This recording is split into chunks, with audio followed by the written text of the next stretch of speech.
bad things from occurring in upstate New York, because most of it would have been upstate. Let's say that you do win back the Senate, for argument's sake. Yes. Will the new 2.0 Senate majority treat the new old Senate minority any better than you did for X number of years? Because you didn't treat them all that well. We didn't treat them as well as we should have, probably. But the Senate, it was no secret that the Senate always treated the minority better than the Assembly majority treated the Assembly minority. Okay, but that aside, I agree with you. I think a lot of people have learned. I think we'll treat them a lot better. The problem's going to be is they will still have their same problems, by the way, and they're going to have fights internally among themselves unless something changes, and I don't see it changing. We better treat them better. I think we will. Of course, I mean, I was always one of the people that, and they'll tell you that right. I always cautioned more moderation, and I probably let more Democratic bills out of my committee than anybody in the Senate. I did, actually. Well, all the coverage from your local media spoke of your leadership, your bipartisan leadership of as head of the Buffalo delegation. Yeah. Who will head the Buffalo delegation now? Well, that's a good question. Of course, Robin Schimminger is, as far as I know, is running. He's a Democrat. But I would assume that he will take over as he's the Assembly side now. The Senate, you know, we're not going to have a great deal of seniority on the Senate side. If Bill Stokowski should win, I suppose he will be, although he's a Democrat. On the Republican side, George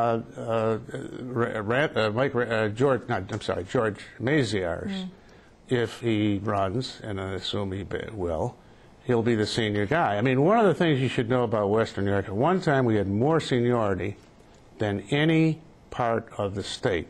And even though we were small comparatively, we had enormous seniority.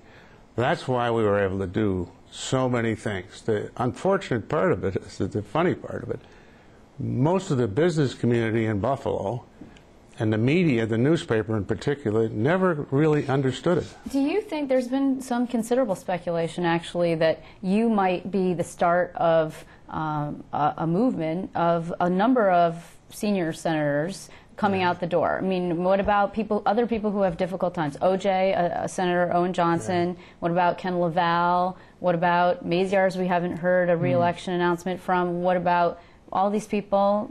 No, I don't think so. I mean, there's one fellow who has health problems, and I don't know. I mean, I don't. But other than that, as far as I can see, you know, and if there should be somebody else, I think OJ is going to run, and he's told me he's running, and Ken LaValle's running. I can tell you. You're talking about Tom Morahan, who had leukemia from the Hudson Valley, right? He has leukemia now. The expectation is he's not going to run. Is that correct? Well, he said he is. He said he wants to, but that, you know, that's tough. I spoke to him today, and he was getting some treatment today. I mean, I can't judge that one. That's a tough one. But I mean, that has nothing to do with me. No, that has to do with himself.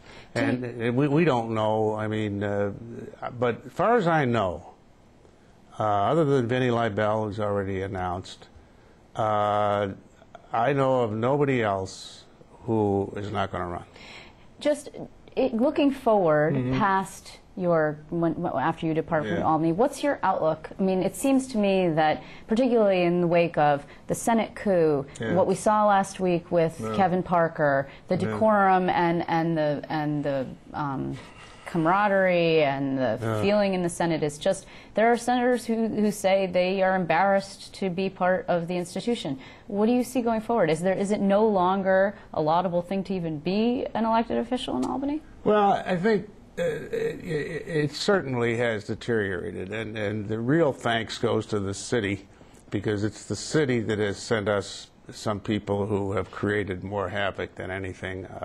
Unfortunately, as I've said, what really happened, the culture of New York City moved to Albany, and that's a shame. I'm not blaming the people or anything. It's a fact.